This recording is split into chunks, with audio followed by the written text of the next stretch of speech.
Պարոն Մկրտչյան, 3 հարց ունեմ, փորձեմ արագ ձևակերպել, որպեսզի դուք էլ հասցնեք բոլորին անդրադառնալ։ Առաջին հարցս վերաբերում է վերջերս ավելի շուտ սեպտեմբերին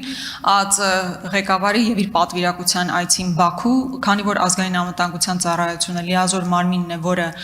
զբաղվում է գերիների եւ անհետ կորածների ճակատագրի հարցով, ես ուզում եմ, որ դուք մեզ եւ լայն հանրությանը ներկայացնեք, թե Բաքու ձեր այցելությունը ինչ արդյունք է տվել, արդյունքի տեսակետից։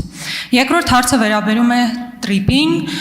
գիտեք, որ ժամանակին հայտարարվել էր, որ առանձին ստորաբաժանում է ստեղծվում ԱԱԾ-ում, որը պետք է հետագայում վերահսկի այդ ճանապարհը։ Ես ուզում եմ հասկանալ գոյություն ունեցող բանակցություններում վերահաստատվել է արդյոք այդ մոտեցումը, որ մեղրիով անցնող ճանապարհի ամբողջական վերահսկողությունն իրականացնելու է կոնկրետ այդ ստորաբաժանումը։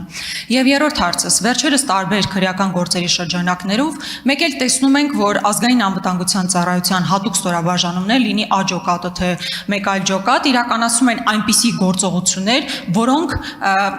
բան չեն, այսինքն սովոր չի, որ ԱԱԾ-ն է նման գործառույթ իրականացնում։ Օրինակ, իրավաբան Կոչուբաևին ԱԱԾ հատուկ ջոկատավորները պարկեցնում են գետնին, հետո բերման են ենթարկում։ Այդ որ օրենքի լիազորությունների շրջանակներում է, որ ազգային անվտանգության հատուկ ստորաբաժանումը նման գործառույթներ է իրականացնում։ Շնորհակալություն հարցերի համար, այդ հարցերը նույնպես դուրս են օրենսդրական նախաձեռնության շրջանակներից, բայց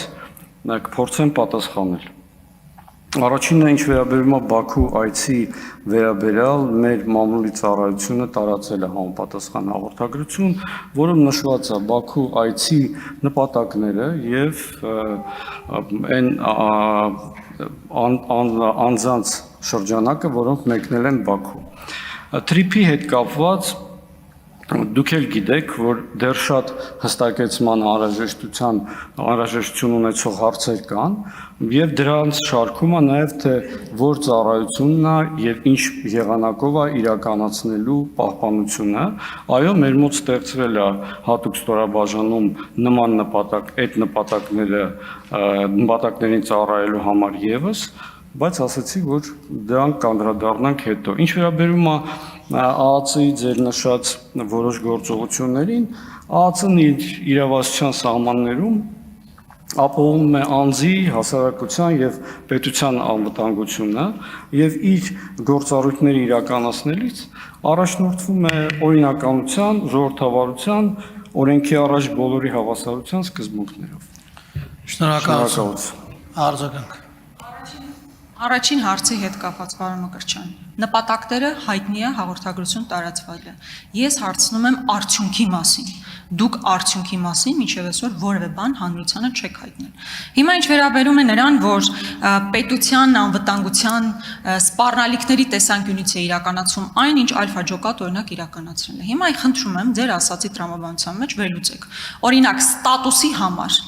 հատուկ ջոկատայինները, երբ որ մարդուն գետնին են պարկեցնում, կամ օրինակ երբ Վազգեն Սաղաթելյանի եւ Նարեկ Սամսոնյանի տուն են ներխուժում առավոտ բարլուսով հատուկ ջոկատայինները, խնդրում եմ ինձ ներկայացրեք, թե կոնկրետ այդ անձինք պետությանը ինչպիսի սպառնալիք էին ներկայացնում, որ օրինակ սովորական ոստիկանական ուժերը եւ այլն կամ ուղարկեին ասեին ներկայացեք ոստիկանական բաժանմունք, այդ տրամաբանությամբ տեղի չի ունեցել։ Այսինքն ուզում եմ հասկանալ, այդ երբ վանից է ԱԱԾ հատուկ ստորաբաժանումները դառնում ուղակի գործիք մահակ մարդկանց սպառնալու եւ վախի մթնոլորտ տարածելու համար։ Եթե խոսքը չի վերաբերում ահաբեկչությանը, պետական գլոբալ անվտանգությանը, խոսքը ստատուսի համար մարդուն գետնին պարկացնելու մասին է։ Արդեն պատասխանեցի այդ հարցին։